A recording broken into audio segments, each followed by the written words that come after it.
It's about time for an independent. An endorsement snub based on a fossil fuel feud. Former Liberal Prime Minister Malcolm Turnbull backing Independent Kirsty O'Connell in the Upper Hunter by-election. A betrayal that's been criticised by some in the New South Wales Coalition. This is an act of treachery, an act of bastardry. Early voting began on Monday, and it's a must-win campaign for the Coalition. If Nationals candidate Dave Layzell can't keep the seat for his party, it'll plunge them into minority government. We're all a little bit baffled about why Malcolm's decided to weigh in this debate. Demand for coal is going to head south and rapidly. Malcolm Turnbull's accused the Nationals of cozying up to coal companies.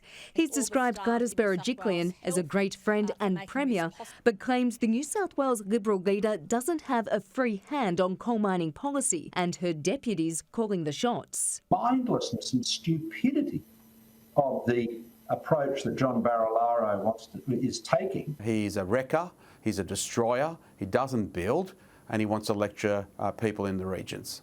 The former PM doubled down on calls for a moratorium on new coal mines in New South Wales. If you actually cared about the miners' jobs, which the Nationals do not, then the last thing you would be doing is willy-nilly approving expansions of new mines, because with demand flat, any new jobs in a new mine are only going to be at the expense of existing jobs in existing mines.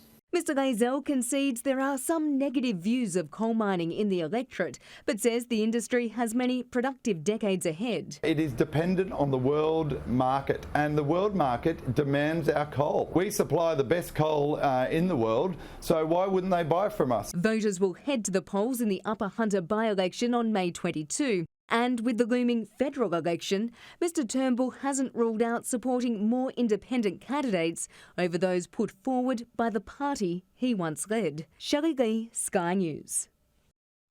Malcolm Turnbull is entitled to his views, but he's dead set wrong on coal, says National Senator Matt Canavan. Told Sky News last night demand for Australian coal is increasing, so Mr Turnbull and Labor should do more to defend it. Labor Party are with Malcolm. That's the situation here. The Labor Party want to shut down mines. The Labor Party are saying the coal demand is going down. The Labor Party is putting up a white flag and not defending our coal industry. And Malcolm's entitled to his views, but his views are wrong. They're dead set wrong. Demand for our coal, for Australian coal, is going up. It's going up because we've got a high quality product. It's going up because the 300 million people in India that don't have electricity want to have electricity. And so as long as there are people who want to turn lights on, put on air conditioners, manufacture steel, there will continue to be demand for the high quality coal that we specialise in this country, and we should be supporting and growing that industry because it helps the world grow and develop with it.